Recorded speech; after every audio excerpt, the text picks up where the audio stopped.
Hey everyone, welcome to all of you. This is my first video and I really hope that you will all appreciate it.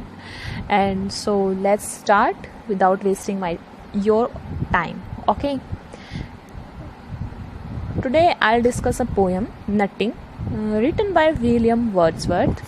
William Wordsworth was a poet of nature and he worshipped nature in all its forms. He found deep joy in the company of nature, and he believed that the object of nature give us permanent joy, not temporary. Okay, nature gives us a store of joy. Whenever man is sad, he can recollect the scenes of nature and become happy again. William Wordsworth thought that nature was alive with a spirit of its own. It is the guide and guardian of the human soul. Introduction to the poem. Like many of William Wordsworth's poems, this poem is also based on his boyhood experiences. And in his boyhood, William Wordsworth was very fond of nutting. The poem describes one of his nutting expeditions and expresses the joy of nut gathering. And at the same time, the poem is an expression of William Wordsworth's belief that there is a divine spirit in nature. This poem is largely descriptive, and the description of the tall and erect hazel trees and following streams is very compelling. And the poem clearly shows to us that William Wordsworth is a high priest of nature, and he finds spiritual significance behind the objects of nature. Let's begin the summary. In this poem, William Wordsworth recalls one of his boyhood memories. When he was a boy, he was very fond of nutting. One day, he set out on a nutting expedition. And he took a crook in his hand and put a big bag on his shoulder. He was dressed in worn out clothes, and these clothes had been preserved by his economical mother, especially for this purpose. And these clothes were so ragged that even thorny bushes could not harm them anymore. He looked a strange figure in those worn out clothes. The poet went out through the thorny bushes and pathless rocks, and at last he reached a beautiful spot in the jungle. It was clear that no greedy human being had come here in search of nuts, and no branch of any tree had been broken or destroyed there.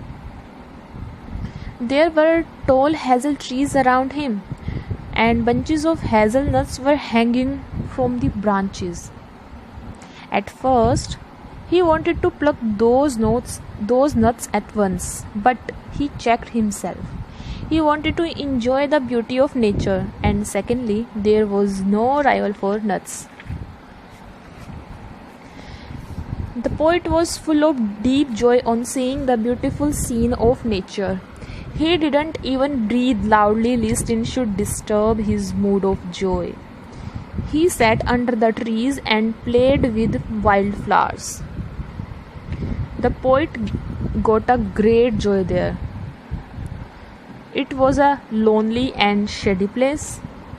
Violets grew there, unseen by human eyes, and the shining waves were dancing on the surface of the stream, and they are producing sweet music. Small stones covered with moss were scattered there. They looked like the flock of sheep. And then William Wordsworth rested his cheek on one of those stones and heard the murmuring sound of water. He was in such a sweet mood when man feels love even for the non-living things of nature. After some time, the poet got up and started plucking nuts. He dragged down the branches of these trees mercilessly, and in a few minutes the scene of destruction caused by him was before him, and the trees were wounded and deformed. Sky was looking through the broken branches of the trees.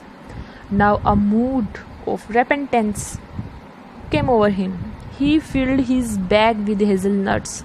He thought himself richer than kings, but before he went away, he looked at the broken trees. He felt guilty at the destruction caused by him. He felt that he had spoiled the purity of nature. William Wordsworth felt that there was a life in the woods. He felt that it was so wrong to destroy any form of nature. And in the last 3 lines of the poem, he advises to his sister Dorothy to love nature. He advises her to touch nature with gentle hand because there is a spirit in the woods.